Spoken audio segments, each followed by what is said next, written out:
third and the last panel today. Now we will move on from looking at the diplomatic and the kind of military aspect of this, and now we will kind of move beyond the state and also look at the role of non-state actors and the relations between kind of public and private actors, and also the role of civil society, how they play into this. We will have to finish by 4:15 today, just to make sure that they have the time to clear up the room and everything. So we'll try and we have to cut it a little bit short. My name is Hilda Haug. I come from the University of Oslo.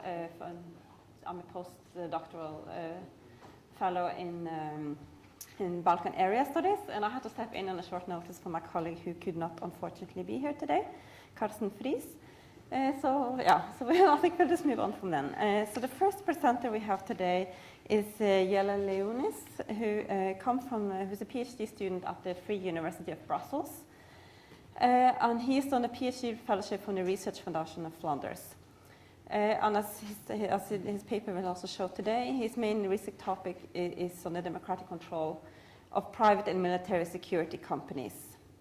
He previously obtained a Master's of Arts in Philosophy at the University of Ghent. And he was rewarded the Flemish Peace Prize with a dissertation on just war and private military companies. He also has a MPhil from the Peace Studies Department at Bradford University in the UK. So I think with this first paper, then we'll start looking at this role of private military and security companies. So I think I will just give the word to you and to present your paper. Thanks for the opportunity of presenting my paper. In fact, I'm in an early stage of my PhD research, so I want to present a theoretical framework on the concept of accountability in the governance of private military companies. This is a proposal for, in fact, the theoretical framework of my late research, and in fact, I want to discuss the accountability of private military and security companies, because these companies challenge traditional models of civil-military relations. They're used because some authors claim that they're a method to circumvent casualty aversion. They don't make it into the media headlines. They might be a method to wage war by proxy. So they challenge traditional models of democratic control of armed forces in two ways. First, they contribute to the blurring of the public and private divide, because as non-state actors, they challenge the state monopoly on violence. They act as both auspices and as providers of security provision. In a second, the second way in which they challenge traditional models of democratic control of armed forces is that they call into question the neat distinction between civil and military parts of society. Private military company is not a term under international law, so their status under international law has to be determined on a case-by-case basis, and sometimes they are combatants, sometimes they are civilians, based on the activities they are performing in an armed conflict. After the Cold War, there was a move from traditional civil-military relations to security governance, because on one side security was broadening and deepening. There were non-state actors, and security was more than just military security. There was environmental security issues, economic security, and so on. So that's why a security governance framework has been proposed. Governance must then be considered as the coordination of interdependent needs of private and public actors in the absence of a central political authority. So, in fact, there was a move from security government to security governance. But still in the security governance framework, in my opinion, some questions remain. Namely, a security governance framework does not adequately answer whose security is promoted and what kind of security is promoted. and under whose supervision that security is promoted. So I want to propose a shift from security governance to nodal security governance. In fact, the nodal security governance model has been developed in criminological literature, and for me, the nodal element, the addition of the nodal element is a heuristic device to answer the above the questions I just mentioned. Nodal governance draws upon network theory, and nodes are the sites in a network where the lines of the network intersect. Nodes can be considered as institutionalized sites of governance. So a node is characterized by the convergence of four elements. First of all, they are more or less institutionalized sites of governance, characterized by a way of thinking or a mentality. They use a set of methods or technologies to govern the area they're supposed to govern, and therefore they're supported by resources from different agents. So I want to apply the nodal security governance to the governance of private military companies. Private military companies have arisen in a mentality of neoliberalism. In the 1980s, there was a reconfiguration of the relationships between state and individuals, and security was considered to be seen as a private responsibility. This can be considered as a desecuritization move, in my opinion, because from a state responsibility, security moved to a private responsibility. In fact, I'm still struggling with the argument if private military and security companies can be seen as epistemic communities who contributed to this shift from state to private responsibility. So in the governance of private military and security companies, those companies are governed by contracts. And for me, contracts can be considered as the institutionalized nodes. Contracts are the private agreement on an exchange of resources, and security is thus provided where an agreement is reached on an exchange of financial resources on the one side and human and technological resources provided by the security company on the other. But this tends to be, it's difficult to monitor from a democratic point of view. So in this framework, accountability can be considered as a method or a technique to maintain influence, to maintain democratic influence over private military and security companies.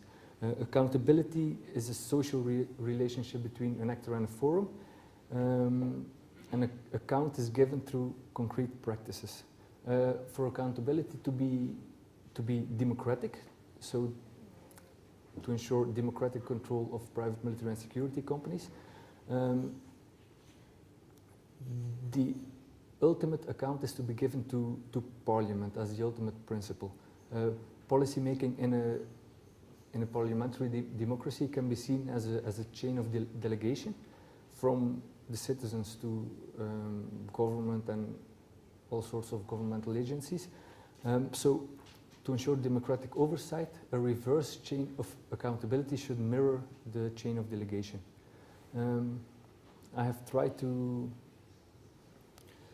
apply this framework to private military and security governance in the European Union.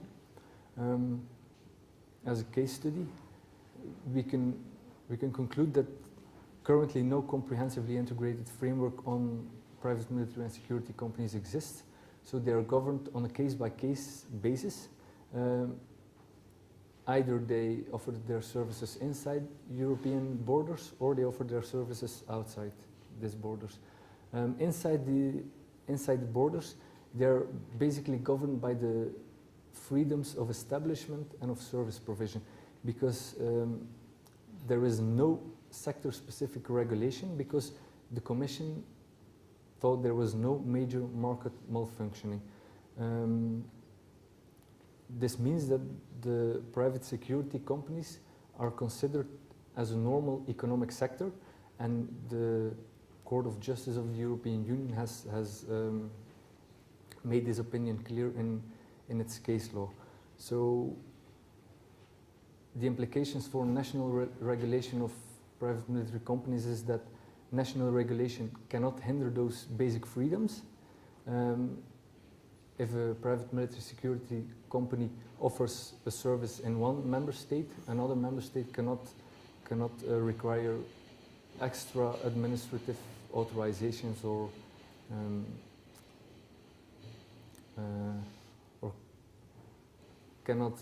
mustn't give an extra authorization. Private military and security companies outside the European Union, they fall under the framework of the Common Foreign and Security Policy. The governance is fragmented and ad hoc, and if private military and security companies export their services, they fall under different arms exports regulations, so there is no specific regulation for those companies. In fact, they have to apply for an export license based on the arms exports regulations. They have to apply to national governments.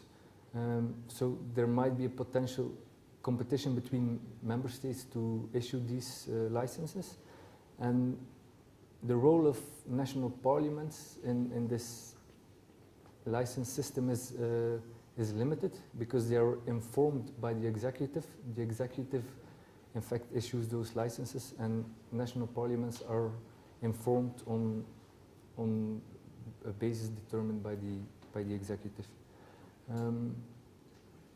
In common security and defense policy missions, so under supervision of the European Union in outside EU borders, they're in principle governed through intergovernmental decision making, but in practice, the political and security company acts as a script writer of CSDP missions, and this leads to supranational intergovernmentalism. So in fact, in principle, CSDP missions are decided upon intergovernmentally, but the political and security company, as an epistemic community, can act as a supranational institution. And in fact, the decisions to use private military and security companies in outside EU territory falls to EU delegations on the ground, and the political and security committee is only informed of its use. So we can conclude in this instance that the role of the European Parliament is limited to information and consultation. National parliaments are should be informed because of the intergovernmental basis of the common foreign and security policy, but this information is on an ad hoc and basis decided upon by the executive. So as a conclusion, the parliaments, as the ultimate democratic arbiter, are only involved on an ad hoc basis, and the executive branch of government, so the executive determines the modality of the information provision to Parliament. This undermines national parliamentary control, and on the other side, in the case of the European Union, the European Parliament does not take over this role. So the nodal governance framework, in fact, allows us to conclude that accountability falls mainly to the contracting parties, and the democratic control is determined on ad hoc basis, mainly by the executive.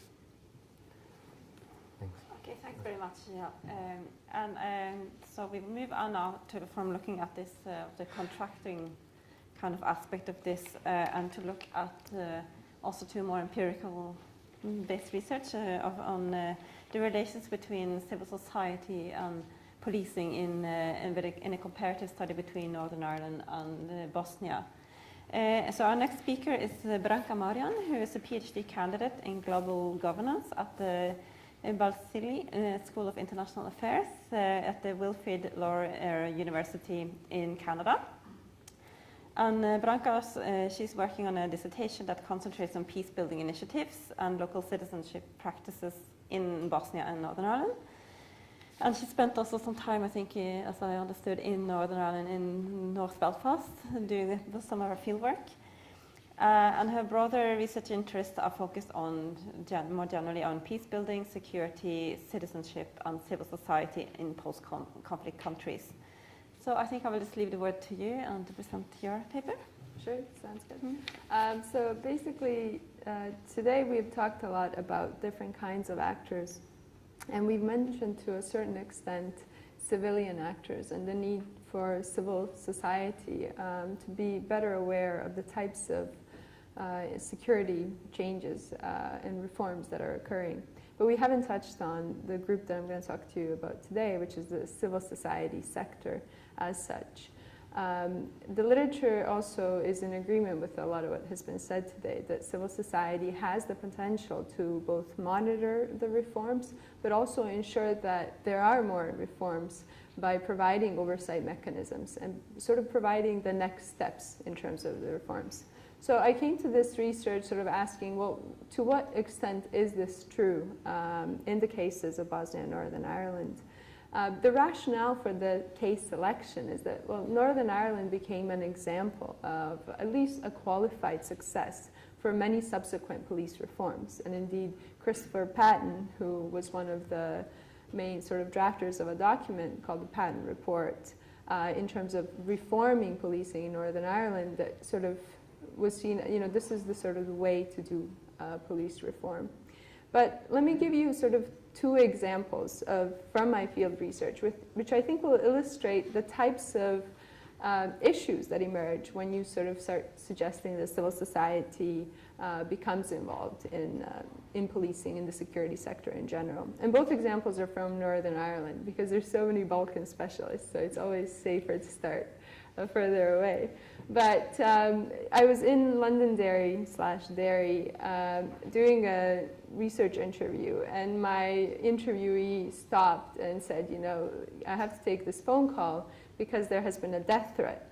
And at this point, I was thinking it was a really good idea to leave this interview, but I stayed, and I'm glad I did, because what I saw was something that we haven't discussed, and that is that this peace-building organization and this individual came to act as an intermediary between the community, which was very skeptical of policing because of the legacy of the Northern Irish conflict, and the police. So there was an young individual in the Republican community who had gotten a death threat from one of these sort of leftovers of the IRA who have taken it on themselves to do community policing. And I'll explain further what usually we mean by community policing. And so this individual came to act as an intermediary, and he was going to be the one that was going to contact the police and sort of do this role. So this was interesting. This was different because you would ask yourself, why not just go to the police yourself? If you've received a death threat, just call the police. But if you know anything of the Northern Irish conflict, you know that in the Republican communities, the police isn't seen as favorably.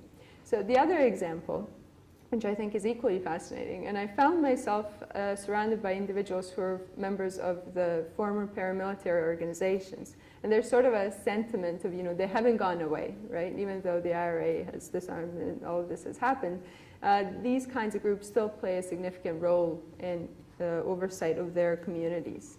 And what happened there, what I witnessed, was an exchange where these paramilitary groups were sort of coordinating whether or not an individual who was suspected of being involved in some murders of army officers in Northern Ireland, whether or not he could come up to Belfast.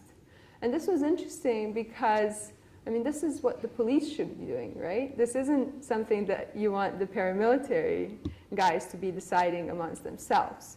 So what comes out of these two examples? Well, one is, yes, the civil society can play a significant role. They can act as an intermediary, and indeed in Northern Ireland, they have played a great role in ensuring that policing reforms do get carried on. And we've talked about this today. How do you trickle down to the sort of the low levels, right? How do you trickle down to the community sectors?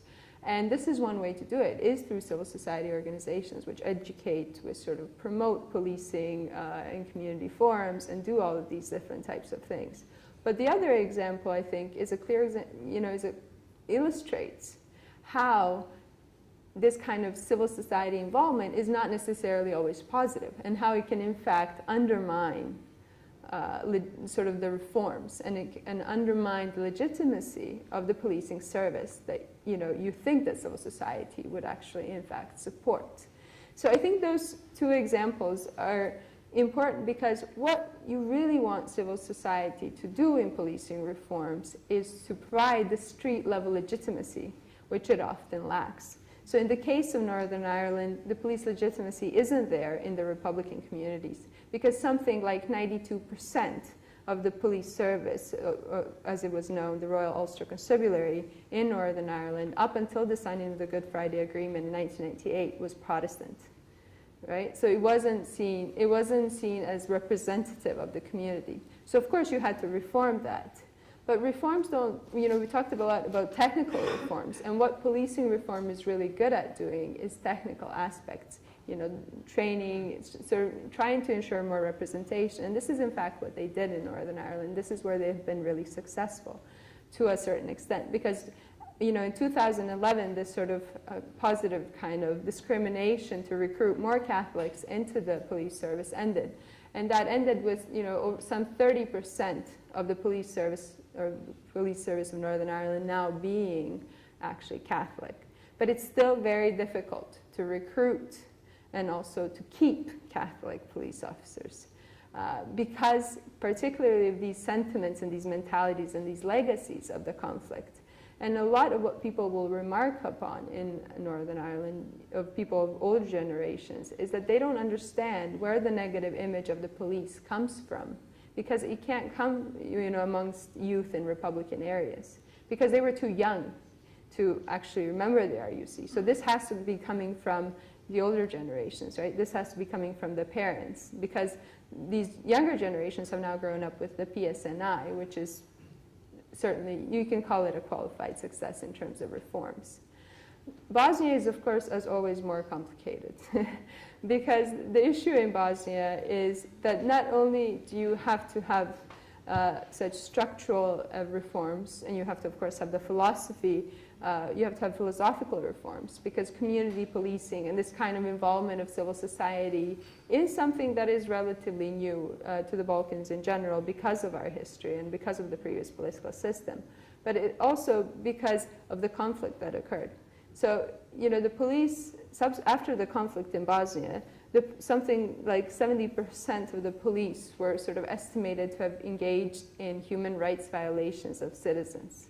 So what you needed to do, in addition to all the political divides and all the ethnic divides and all the atrocities that had occurred, you also needed to now build trust in the community, in this sort of this policing. So several international organizations, as well as several sort of countries, have been really involved in pushing policing reform in Bosnia alongside other security sector reforms. Police reform is still seen, and I think quite rightly, as being unfinished and as not being the successful, right? Well, it is questionable the extent to which defense reform in Bosnia is successful. It is presented as a successful case, but it's certainly more successful than the police reforms. Everyone agrees on this. So why do people think that policing in Bosnia hasn't been reformed? Well, there's an issue of different jurisdictions. For example, every canton in the federation has their own police service. So you can sort of run into problems where there is little cooperation from, let's say, the canton that I come from, Canton 10, and the cantons in Sarajevo, in that area. And then, of course, the RS, the Serb Republic, has its own police, which is a bit easier because it is more centralized, right? But then also the Brčko district has its own police. And then, of course, all of these people have their own ministries of interior.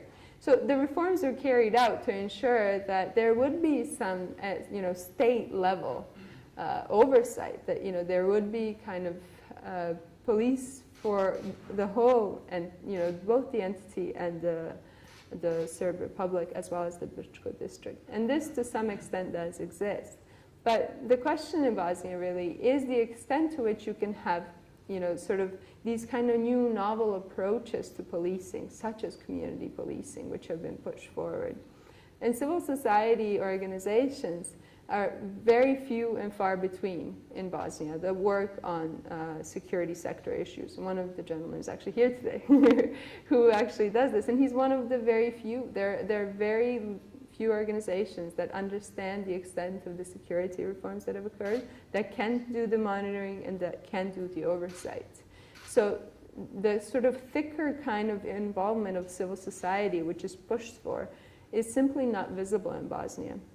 But the biggest issues for civil society involvement in security sector reforms in Bosnia is, in fact, that a lot of these organizations depend on donor funding, and donor funding is driven by projects. So, for example, these last couple of years there has been a lot of focus on the Roma population in Bosnia. So that means all the other projects of monitoring, policing reform and security sector reform more broadly have sort of fallen to the wayside because there simply isn't the money to do that.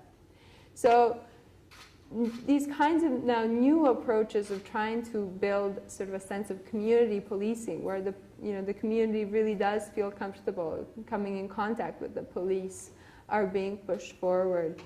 These, to some extent, have been successful in the sort of the couple cases where they've occurred, but the real difficult issue is in sort of changing the mentalities surrounding such novel ideas of policing. Because in Bosnia, and I would make the case, I think, successfully, that in much of the Balkans, there is still the concept of, do not make waves, or as we say, ne talasaj, right? Which simply means, don't rock the boat, And the biggest issue, actually, in fact, with sort of trying to encourage, these kinds of changes, is that, in fact, you have to change the mentality surrounding, for example, corruption. Because you have to make people aware that they are also, if they're, giving the money to the police so that he doesn't write them a ticket, if they give them 20 convertible marks, that's actually a crime itself. So sort of encouraging and supporting civil society reforms in policing entails a broader change of mentalities and approaches, which was surprising for me, which I found, which wasn't just on the policing side of it, but also on the community side of it, which will be a bit more difficult to explain and write up to my supervisor. But what is really crucial here, and what I hope that I've stressed and that I haven't taken too much of your time, is that, in fact, the kind of legitimacy that we hope to achieve with civil society isn't really being achieved as such because the capabilities in the case of Bosnia simply aren't there. In Northern Ireland, you have all these other actors which haven't gone away, which still play a huge role in sort of the understanding of policing. So despite the fact that Northern Ireland is much better and much more successful at the policing reforms than Bosnia, what remains in Northern Ireland still a lot of confusion of what is community policing? What does it mean to have civil society oversight and involvement? Yes, there are forums where the police meet with the citizens, or these forums also exist in Bosnia. There's something like which the police do not look favorably upon, going to the movies with the police officers, which the police just find, especially in the Balkans, they find this completely, out of left field. They don't understand why such things should occur. But the key issue that we really must tackle is, what do we mean by civil society? Can civil society achieve the types of things that we want it to achieve in terms of improving legitimacy, given the political context? I haven't gone into the political context of Bosnia because that could take, I think, all of the whole conference that we have for the next 4 or 5 days, given the different levels and complexities and nuances within it. But can civil society, can these new transformations occur given the different legacies of the conflict, given the complexities? And my argument simply is that it's not achievable to the extent that we perhaps think it is, that there are many obstacles, but there are also many, of course, possibilities. There are slight transformations, and the philosophy of policing, that the transformation in that we've seen in both cases should not be undermined. There has been a lot that has been achieved, but in fact, so much remains to be done. Thank you. Thank you very much, Marijan. Okay, so then we will move on from policing and kind of move back again maybe to more to this, to the public-private kind of relationship. So Peter Gill, he will outline his model of securitism that builds on the recent network literature and also on older literature on this corporatism, and in order to analyze the main kind of permutations within the state corporate sovereignty nexus. And I think I will introduce you first of all. So Peter Gill, he's an honorary senior research fellow at the University of Liverpool. And you previously worked as a research professor in intelligence studies at the University of Salford. He's also the author of a number of books, including Policing Politics from 1994, Rounding Up the Usual Suspects from 2000. He's also been co-author of Intelligence in the Insecure World and a number of other publications. And his current research is very much now focused on the democratization of intelligence in former authoritarian regimes. And he was also awarded the Leverhulme Emeritus Fellowship in 2010. So I think in a way you kind of tie together aspects of both your papers, looking both at the kind of corporate, the state-private relationship, but you also touch on this issue of the role of kind of paramilitaries and those kind of groups that are, we can discuss later whether these are actually civil society actors or not, so that would be an interesting discussion. So I will just let you present your paper. Thank you very much. Okay, firstly, thank you very much to the organisers for the invitation, and a second, and perhaps an even more gratitude expressed that you put me on in the afternoon rather than at 9 o'clock this evening. The context for what I'm talking about this afternoon is a work in progress. As Hilda said, I'm working on a project looking at intelligence democratisation or not in former authoritarian regimes, certainly in this region, and it's a pleasure to be back in Belgrade, but also elsewhere. So I'm also looking at some countries in Latin America with a view to a comparison. Now, clearly, as everybody in this room knows, to the extent that intelligence has been looked at as an aspect of security sector reform, and it's been looked at far less than police or military, it's been looked at in terms of state intelligence services, and for very obvious reasons. We're talking about regimes in which they used to be highly repressive. They were the core of authoritarianism or totalitarianism, so not surprisingly we're concerned with their reform.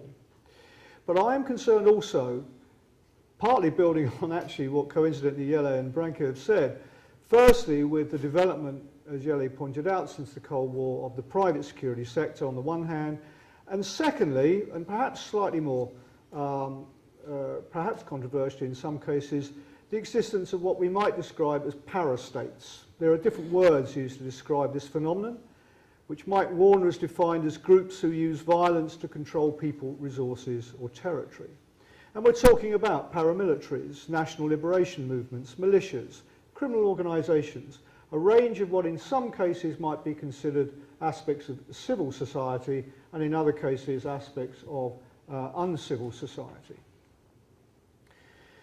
Now again, linking clearly with what Jelle was talking about, his notion of nodal security governance, I would say what's really interesting and very important for us to understand in the world of intelligence now is the extent to which these three sectors, state, corporate, parastate, often have major links. They do so, I suggest, for two main reasons. One is because they have a whole series of material interdependencies in terms of personnel, technologies, access to sources, and so on. Think the US National Security Agency, Google, Facebook, Yahoo, etc. as a recent example. They also share ideological consensus around security needs. They may have slight variations, but basically there is that. And for these two reasons, the relationships between these three different sectors are extensive. So just to give one or two examples, the state-corporate relationships vary, but they're normally cooperative. In other words, the state outsources, it may vet personnel, it advises security companies, and it buys their equipment, as some examples. On the other hand, what the corporations do, they lobby the state about policy, they lobby for regulation or reduce or minimise regulation if there is any, and they try to sell their products and services. So there's two-way relationship there. States also have a relationship with parastates. Now these may be entirely cooperative or they may be very conflictual. So for example, in different circumstances, states may assist parastates. They may subcontract violence. So to take an example, reminded by Branka talking about Northern Ireland, in the case of the UK, the British Army at the time of the Troubles was over a number of years outsourcing assassinations to loyalist paramilitary squads. And we now have, this is well documented now. So there may be cooperation, but equally, in other contexts, states seek to repress parastates. They put them under surveillance. They want to repress them. They want to kill them, or they want to capture them and lock them up. So in other words, in different circumstances, the relationship is very different. As between parastates and corporations, again, there are a series of potential relationships. Parastates may well want to sell their services to corporations. There are a whole range of areas in the world in which corporations provide their own security, but if they don't provide their own security, they hire local militias to provide security for them. Examples from Africa abound, Shell in Nigeria and so on. On the other hand, parastates may also offer protection or run protection rackets against corporations. Nice little petroleum institution you've got here, wouldn't like to see anything nasty happen to it, would you? And you pay us and we'll guarantee nothing nasty will happen to it, and so on. Equally, corporations therefore may hire, they might subcontract to parastates, or again, of course, because they're making products and services, they might just sell to them. But here I want to, in a sense, move on from what Jelle was saying, because the idea of networks doesn't quite do justice to the actual, or I would say potential integration of these different sectors. And this is where building on the one hand on network theory, and on the other hand, what to some, I suspect, possibly older members of the audience might remember this concept from the dim distant past of corporatism, which I've slightly resurrected. I suspect there's a lot of young people here who think corporatism, never heard of it, in which case see me afterwards and I'll try and explain. But it seems to me this is a rather useful way of them producing this, I mean it's a horrible word, securitism, but by this I mean the symbiotic, and that's an important word, symbiotic integration of states, corporations and sometimes parastates in making and implementing security policy. Why do I say that this is a much more, there is this integration rather than just the networks that Jelle was talking about? Well, firstly, obviously in this area we're talking about the very distinctive presence of secrecy. Secondly, there's the material independence I've also already referred to. Modern states cannot implement security policy on their own. They simply don't have the equipment. 30 years ago, states developed, let's say for signals intelligence, states developed, knew exactly what they wanted and specified what they wanted people to make them. But now they are, they have much closer relationships, they're much more dependent on security companies producing IT and so on.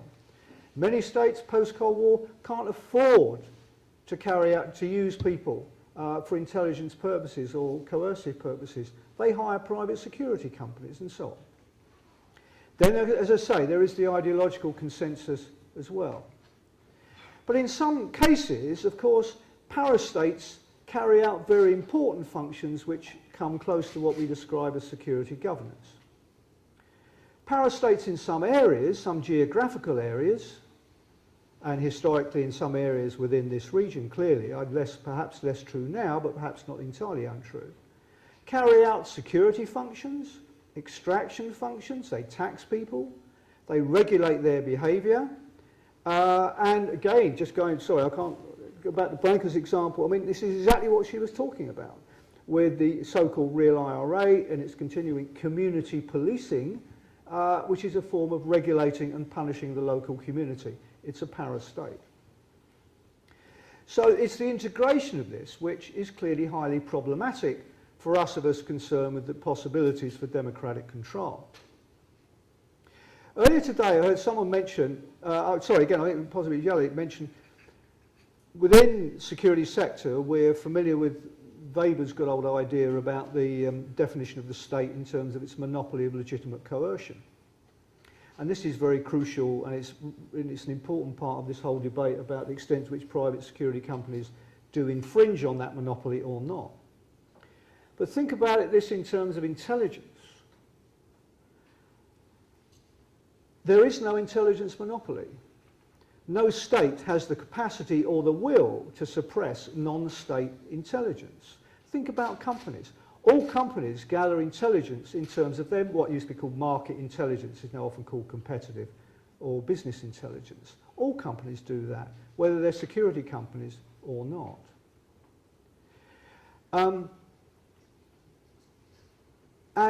The other reason why, of course, the states have no interest in trying to regulate this is that corporations' interests in gathering their own intelligence are central to the health of neoliberalism, the health of liberal capitalism, to the fiscal base, to national wealth. In other words, there's no way states are going to try and curtail corporations using intelligence.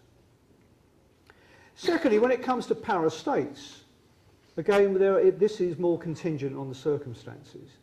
In some spatial areas, parastates will be the main source or the main gatherer of intelligence about what is happening in terms of security. We see this, for example, particularly in borderlands, where the writ of even Westphalian states begins to weaken. And in those borderland areas, often it will be forms of traffickers who will probably have the most effective intelligence capacity. So what we've got is corporations and parastates in some cases constituting what Charles Tilly in his book on democratisation refers to as autonomous power centres, which inhibit state capacity. They also may subvert the public interest and undermine the establishment of democratic governments. Now, is there anything we can do about this? Looking at the possibility of democratic control in terms of these three sectors, very briefly, what can we note? With respect to state intelligence, clearly a lot of progress has been made in the last quarter century, in my country as in yours, in terms of legalising what intelligence agencies do by means of statutes, and providing forms of oversight by from judges, by parliamentary committees, and in some cases we of course experience that informally from civil society. Is this adequate? Is it fully developed? No, it's not. Even in the United Kingdom, an older democracy than the ones in this region, the inadequacies of our intelligence oversight have been ruthlessly exposed by the failure of our parliamentary committee over the extraordinary rendition saga, for example. We learned virtually nothing about what was going on there from the Intelligence and Security Committee. We learned much more from different sources. What about corporations? Well, I don't need to go in because Jelle has already described the highly inadequate legal context for accountability by private security companies.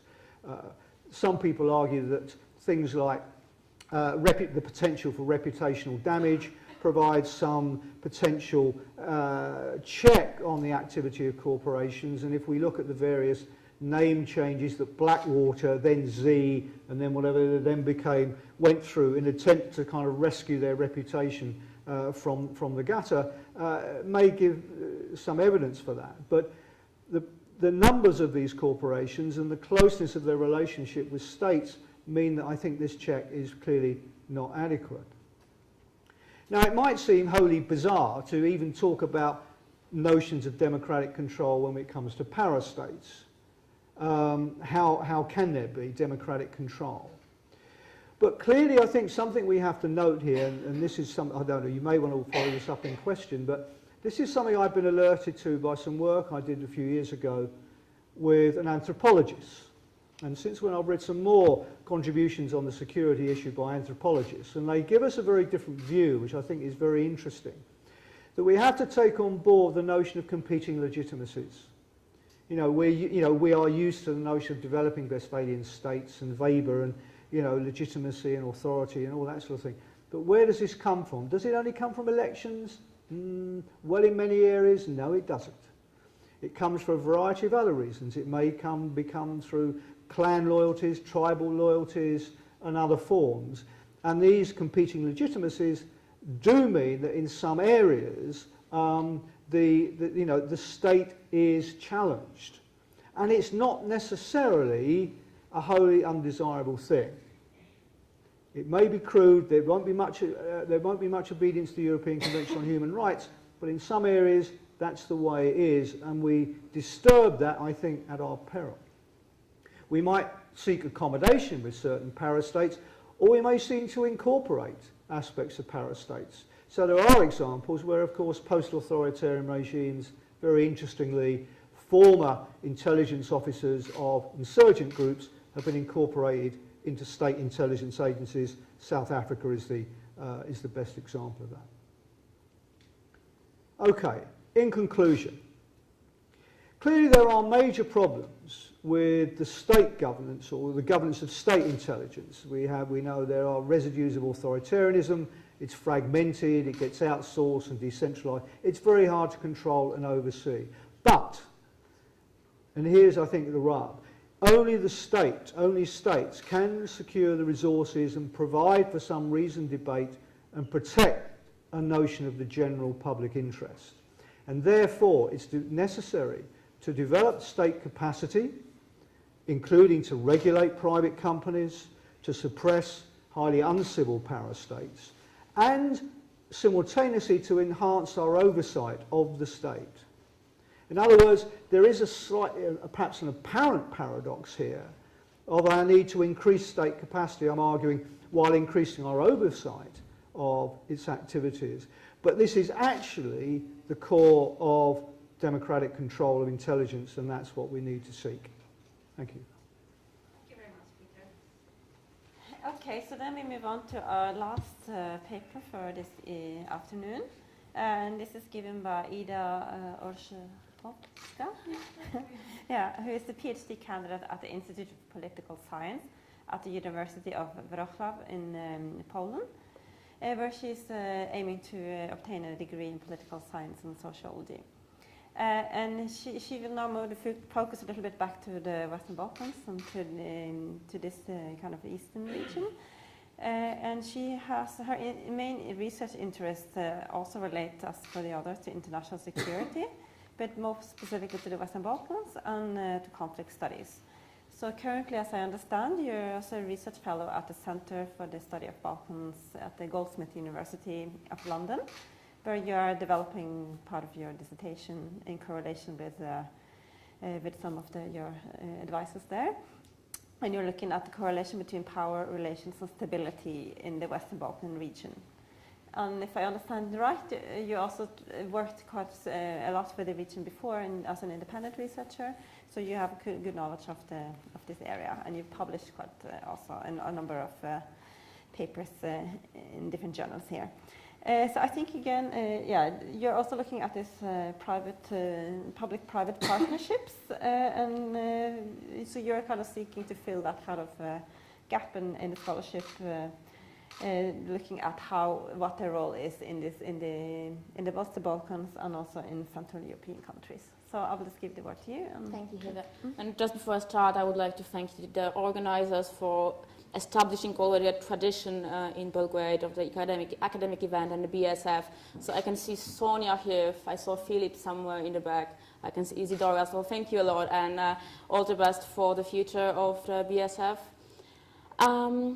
Yeah, as Hilda said, I will talk about the private-public partnership, the concept of public-private partnership in the security sector. And as far as the academic debate in general on the privatization of security is a quite well-developed one, my impression is that we all tend to discuss the same topics over and over again from different perspectives, and we leave some of the topics, some of the ideas ignored and understudied.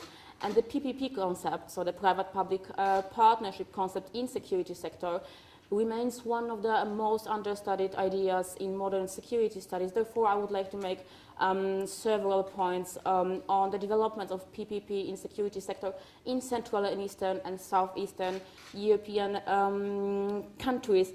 And just to make it clear, this research is not a part of my dissertation or PhD studies. This is a pilot study for a bigger research project that will actually be developed as a private-public partnership research project. Let me start with some few methodological remarks. This research was mainly based on primary sources, on in-depth semi-structured interviews with representatives of public bodies, private actors, and representatives of international organizations. And the fact that we based the research on primary sources results, on the one hand, from the obvious fact that it's just more interesting than basing a research on only secondary sources. But on the other hand, this is a result of the fact that there is very, very few secondary research, resources on PPP in security sector, especially in Central and Eastern Europe. And this is additionally complicated by the fact that a lot of national statistical offices do not have or do not include any research codes for PPP or even private security services in their research, so it's just impossible to compare some results or some data. And then the final methodological remark I need to make is, refers to the question of definition, because as far as in economic studies, or whatever we want to call it, PPP is a pretty clearly understood idea. However, when it gets to security and the sensitive field of security, it becomes somehow blurry and is very often confused with other solutions. So just to highlight the very crucial elements of the definition of PPP, a PPP should be understood as an arrangement between or in which a private sector participates in the supply of assets and services that were traditionally provided by the government. However, the critical element of the definition is that PPP is, unlike outsourcing, for example, a risk sharing and a responsibility sharing partnership or cooperation in which the concept of common objectives or common or shared ideas is very, very central. The major remark when it comes to development trends in the PPP area in Central and Eastern Europe, there should be like two most important remarks made. The first one is that development trends represent a very, very big similarity to the development trends we could have observed in Western Europe or in the US in the past 2 to 3 decades. However, the level of public acceptance and the level of implementation of the projects is significantly lower, and we still have a long path to go before we reach the level of England, for example, where about 75% of public security infrastructure is developed within a PPP projects framework.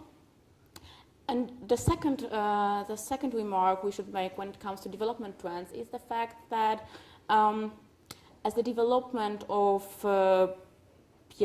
PPP idea or the cooperation idea and the inclusion of many more non-traditional security actors into security sector can be perceived as a linear, natural process and a response to the changing security environment. The respondents of the study, they all underline that the governments in Central and Eastern European countries have to face some challenges that were never present in the Western countries, Western European countries and the US. And there are four most important challenges that occurred in the research. The first one is the big-scale disapproval in the area of security in the socialist times.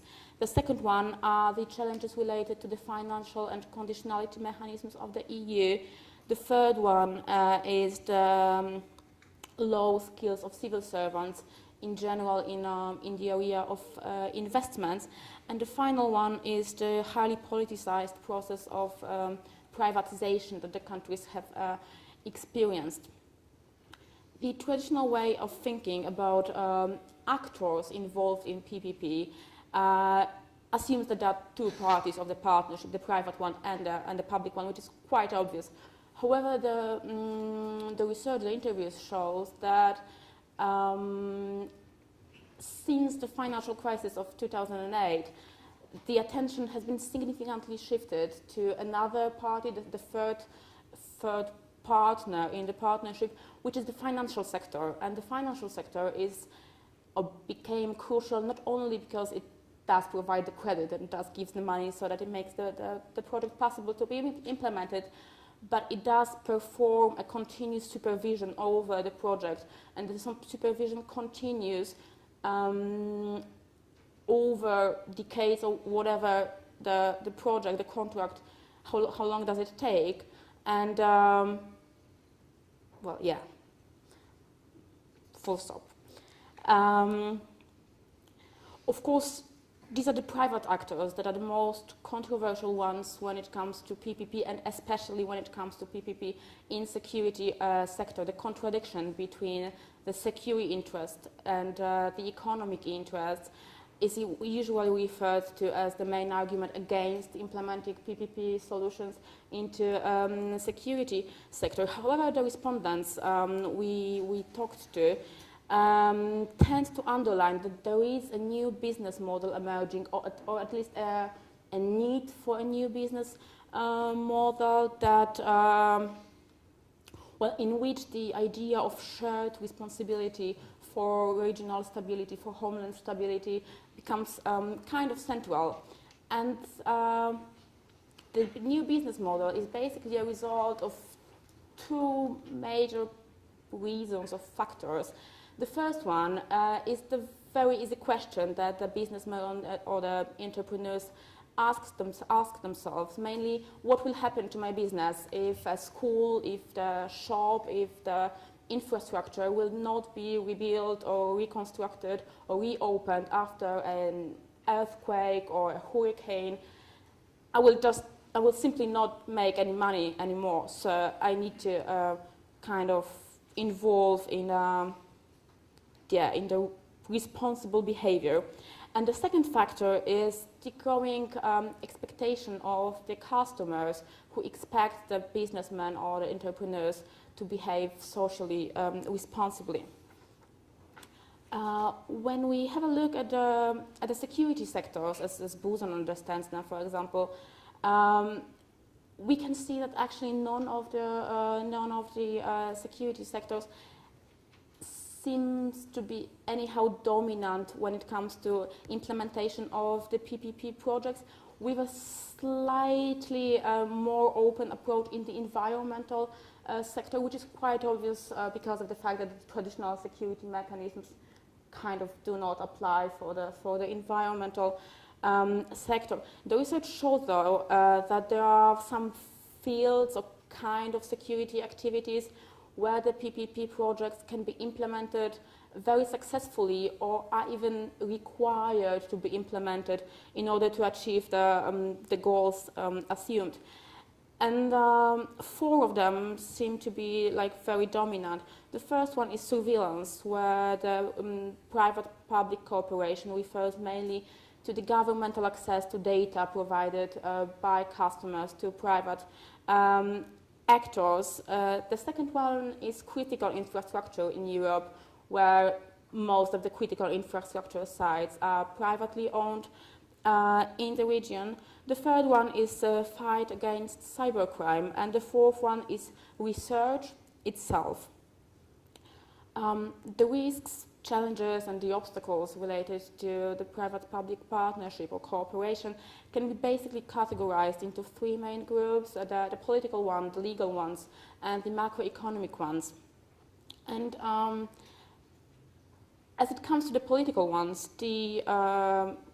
such obstacles can be named as the inconsistent strategies adopted by the individual states as well as on the regional level, the insufficiently encouraging experiences, the lack of understanding of the PPP mechanisms. However, this is the lack of transparency, of control, and of accountability that creates the very, very critical political challenge that is additionally strengthened by the fact that the PPP contracts are usually long-term contracts, and if they take for 20 years, for example, we have to experience, or we are experiencing some kind of political gambling when none of the government is actually responsible for the actions taken. As to the legal challenges, the research shows that it is not necessary for a country to pass a specific PPP law in order to introduce some PPP programs. However, obviously, a good law will encourage the partners and will create conditions that will make the projects or the cooperation more beneficial for all of the parties involved. And finally, the PPP projects, in terms of macroeconomic challenges, they are challenged by the obvious search for the balance between costs limitations and quality maintenance. Moreover, the transaction costs in PPP projects are usually very high. Sometimes they become so high that the project becomes unbeneficial for anyone. However, the most significant macroeconomic or most specific fiscal challenge is the fact that the partnerships are or can be excluded from the public books, which creates a possibility to hide actual costs and fiscal debts from the public books. And just to conclude it and close it with some more positive or optimistic considerations, the interviewees coherently underlined, which was actually to my great surprise, because some of them represent very conservative, traditional, militaristic, even security environments.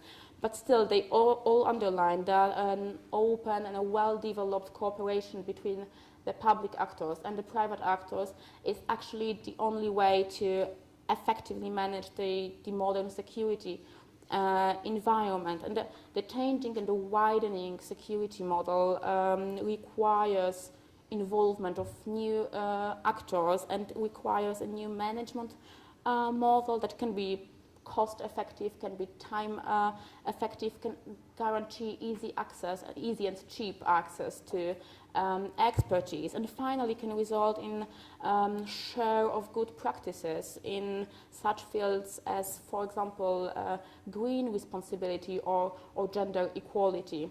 And let me just finish here, and we can get back to some points later on. Yeah. Okay. Thanks very much, Ida.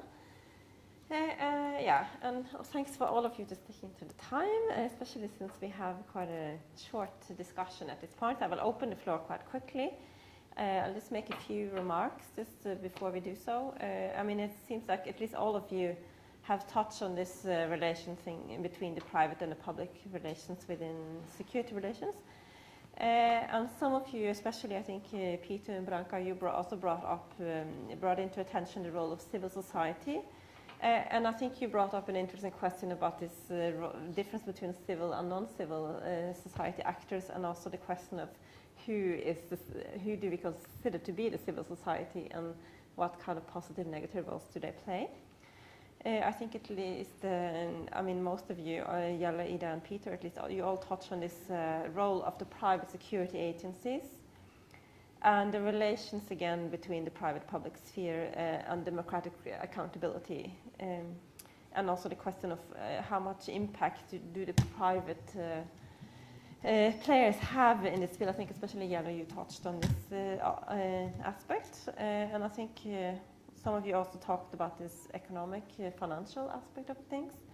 And I think lastly, I will mention the role of the international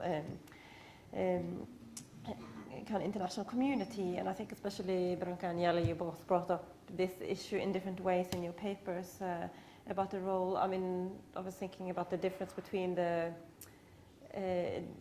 Northern Ireland and Bosnia in terms of having the international presence. What kind of difference does that make? And again, you brought up the kind of slightly, your argument was about the fact that the EU doesn't really have that much control, even though the national state also has less control now. So I think with this, I will just open the floor for questions. I don't know if there are any people who have questions for the panelists. Yes, so Sonia, I think yeah. Thank you. First of all, I'd like to state out in defense of my own country, if nothing, that since December 1995, in my opinion, Bosnia and Herzegovina has been a safer place than Northern Ireland. Well, not because we have made some progress, but well, safer in all respects except for the standard of living and finances related issues such as social security, health care system, etc. But in terms of physical basic security, I think that it has been safer in Bosnia during these 18 years. But this is not because we have made such tremendous progress in this field. It is because of, in my opinion, two basic facts there. First of all, the communities aren't integrated anymore. They are territorially separated. Each of these separate police organizations that Ms. Marijan mentioned is practically, or almost every of them, is controlled dominantly by one of the ethnic groups. Maybe there is one slight discrepancy there. Maybe they don't all fall into that category, but they are mostly controlled by one, respectively, by one ethnic group. And on the other hand, the process, the entire process in Northern Ireland was dealt with locally. Maybe this higher implication of the civil society was enhanced by the fact that in Northern Ireland the things were dealt with at home, locally, with the participation of the Republic of Ireland, of course, which in my opinion has been quite constructive given all the circumstances. So where are we when we introduce those two elements, those two indicators of this situation? Where does the comparison go from these two very important points, the territorial separation and the fact that in Bosnia and Herzegovina there is a tremendous and very important international presence and intervention in these matters? Thank you. Maybe we should take a few more questions if you have. Are there any other questions at the moment? Okay, I have a science fiction question. Many of the colleagues were talking about this reality of blurring the divide and symbiosis and noodle governance of security between a private, public, corporate, parastate, and so on.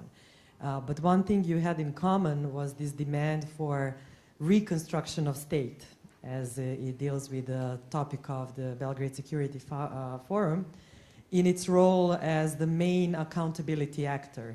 That was, I think, the argument shared by Mr. Leunis and Mr. Gill. Both asked for more of a parliamentary oversight, more of a state role in regulation of accountability.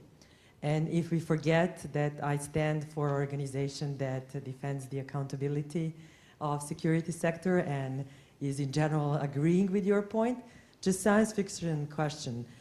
Is it worthwhile thinking of also noodle models or, you know, network models or different models of accountability where state is not, or competing accountabilities not just to the state, through the state structures, but maybe through different variants. Or we are taking for granted that it is only the state that can provide the most to the greatest number of people. And this goes to all of them, or Sonia? Jonathan and Mimi. Okay, yeah. Okay, maybe we should start then maybe with your question. I'll address your question. It's a very good question, and I think anyone doing a comparison Northern Ireland and Bosnia should be prepared for it. So why sort of, yeah, I think you're entirely correct to say that in Bosnia there has been much more of an internationalized presence, and of course that has made a huge difference. But that was precisely my point. We've looked towards Northern Ireland as an example to be exported, right? So Christopher Patton, you know, he was later a representative of the EU, and he came to Bosnia and he looked at the police reforms and commented on them and stuff. And he was involved, sort of, they tried to kind of copy some of Patton's recommendations for Northern Ireland and Bosnia, but of course, as in the case of Northern Ireland, unfortunately for Patton's great recommendations, when it came to the follow-through, they weren't actually carried out in either case. In Northern Ireland, of course, Patton's kind of report shaped the way things developed, but when it came to the implementation, it was kind of implemented very lightly. But you have to, don't forget, in the case of Northern Ireland, the US plays a significant role. And the U.S. played a significant role in the conflict, whether it was informally, you know, in the bars in Boston where there were jars where you would put money for the cause back home, or, you know, so the U.S. has been significantly involved in both contexts, as has the EU. But of course the conflicts are different, and this is what makes these cases interesting, right? They're the most diverse cases, right? This is what makes them really interesting. Because the conflict in Northern Ireland was at such a lower scale than Bosnia's, you would expect so much more progress in certain things in terms of societal issues and reforms. But, you know, we can treat Northern Ireland as sort of police reform light, right? To the second point, what you are entirely correct in is, yes, Bosnia is currently segregated, essentially, in different, you know, it doesn't follow necessarily that in all cantons you have an ethnic, you know, group sort of being represented, but it certainly follows that you have an ethnic group that is the majority, and that, you know, you are policing this majority population, and the chances are very, very high that the individuals doing the policing are of that same ethnic group, right? So the police identities, of course, play a role as well. It would be very rare to have a police officer in Banja Luka, you know, who wasn't of Serb ethnicity and so forth. There is, I'm not saying there is no such cases, there are, but simply because of the population movements as a result of the conflict, this has remained. So yes, most of the violence in Northern Ireland does occur at the interface points, and what they mean by interface points is the points where the Catholic and Protestant communities meet, and I lived in one of these areas in North Belfast. So you will see a lot of the violence does occur there. So these are really important and crucial differences between these cases, that the Bosnian case has been so internationalized. But I think what some of my interviewees in Bosnia made the case for was that while we had this international presence, a lot of the reforms got done because there is little political consensus. And, you know, Bosnia is my country as well, so I can defend it and perhaps judge it more harshly. But a lot has been achieved, and I've said this, a lot has been achieved in Bosnia, but a lot needs to be done in terms of police reform. And when it comes to sort of this kind of community involvement, the trouble isn't only that, you know, the internationals were ones that carried out the reforms. That certainly is a part of the problem, because I think there has been sort of dependency that has been built towards the international community. So, you know, everyone in Bosnia feels like, well, you know, the internationals should solve it. The OHR, you know, he should solve it. Why isn't the High Representative solving this and that? And, so that relationship has certainly been built, and it's problematic, and it needs to sort of now kind of, as Bosnia heads towards, very, very slowly, in fact, and slowest in the region, towards European integrations, it will have to address also this kind of doing it by yourself, doing it at the local level. So I think fair enough, your points are fair, but I hope I've sort of answered your questions. Yes, and I don't know if you want to start on the second question from Sonia. For me, it is not the state that is the main accountability actor. It's Parliament, because only Parliament can be let's say an adequate locus for deliberation and for an exchange of arguments, which cannot be offered by the media, which cannot be offered by civil society to that amount. So now there are some competing parliamentary assemblies. There is the European Parliament, there is the national parliaments, there is the West European Union Interparliamentary Assembly with NATO. So in fact,